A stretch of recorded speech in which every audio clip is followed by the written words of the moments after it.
Hello friends. आज मैं आपको कुछ दिखाने जा रहा हूँ that is honey bee colony. ये हनी बी कॉलोनी मेरी प्रीवियस बी हाइव से निकल कर दो फैमिलीज़ में सेपरेट हुई थी। उस प्रोसेस को कहते हैं स्वार्मिंग। स्वार्मिंग के दौरान एक बी हाइव से दो फैमिलीज़ अलग होती है और पुरानी क्वीन अपना घर या अपना छत्ता अपनी न्यू क्वीन के लिए और न्यू मेंबर्स के लिए छोड़ देती है और कुछ मेंबर्स के साथ वो कहीं और शिफ्ट होने लग जाती है। तो उस दौरान मैंने इनको इधर पकड़ने में मैं सक्सेसफुल रहा। एक्चुअली जब कभी भी बीस आपकी चारों तरफ से गुज़रती है या बी का पूरा फैमिली या कॉलोनी घूम रही होती है तो उनको पकड़ने का एक तरीका हमारे गांव में यूज़ किया जाता है that is either you throw mud over them.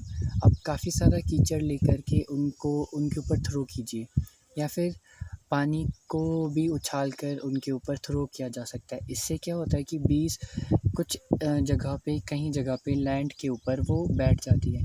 तो इस तरह से मैंने इनको यहाँ पर बिठाने में मैं सक्सेसफुल रहा हूँ।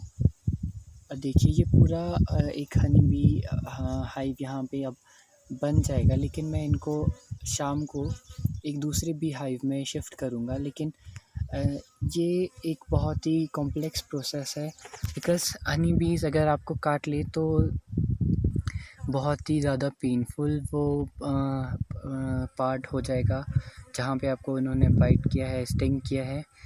और अगर इतनी सारी बीज़ आपको काटे तो ये काफ़ी बड़ी प्रॉब्लम हो सकती है। तो इसीलिए इनको सही प्रोसेस है कि आप इनको रात को इनके नए बी हाइव में ट्रांसफ़र कर सकते हैं, क्योंकि रात को इनका काटने का रिस्क काफ़ी कम हो जाता है।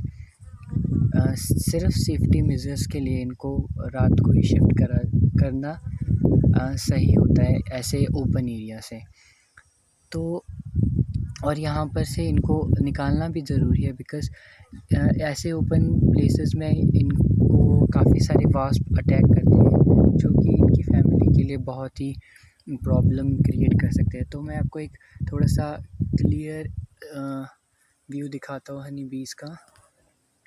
अब वो यहाँ पर अपने लिए नई हाइव्स बनाने में जुट चुकी है। ये देखिए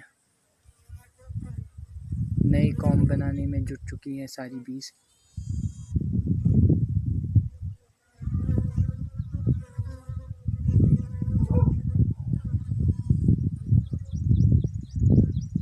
काफ़ी लोग हनी बीज़ से डरते हैं, उनको लगता है कि हनी बीज़ उनको काटेगी।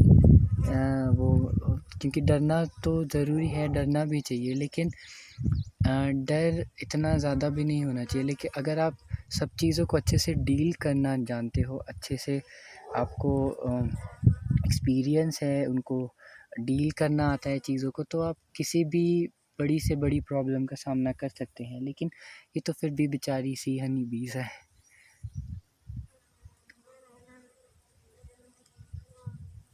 एक क्लोज लुक देखिए वो कैसे अपने हाइव्स को बनाने का काम कर रही है, वो आप देखिए।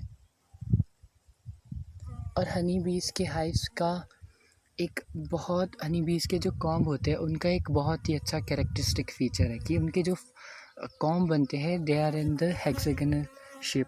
उसका शेप हेक्सागन होता है। तो अगर आप ज्योमेट्री में कोई भी और शेप देखेंगे तो आपको मिलेगा कि हेक्सागन जो है इनके हाइव के लिए एक बहुत ही फ़ायदेमंद शेप साबित होती है। क्योंकि अगर आप देखो ज्योमेट्री के हिसाब से तो सर्कल जो है एक ऐसी शेप है जिसमें आपका सबसे ज़्यादा एरिया कवर होता है।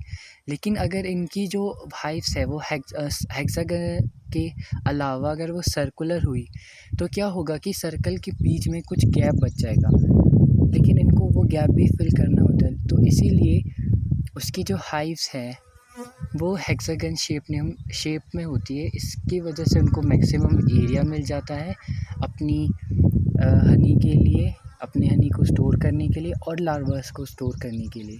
और वो छोटे से छोटे कम से कम एरिया में उसको एफिशिएंटली वो अपना काम कर सकती है।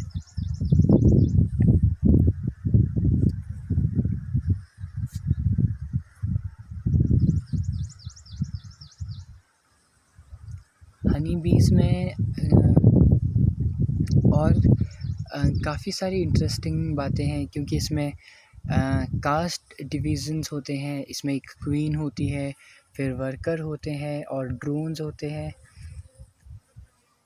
ये 3 कास्ट हनी बीज़ के अंदर होती है और इन तीनों का अलग-अलग फंक्शन है।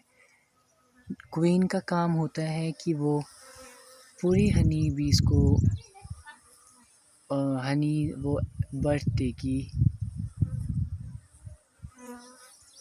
और पूरी हनी बीज़ जो उनके एग्स होंगे उनको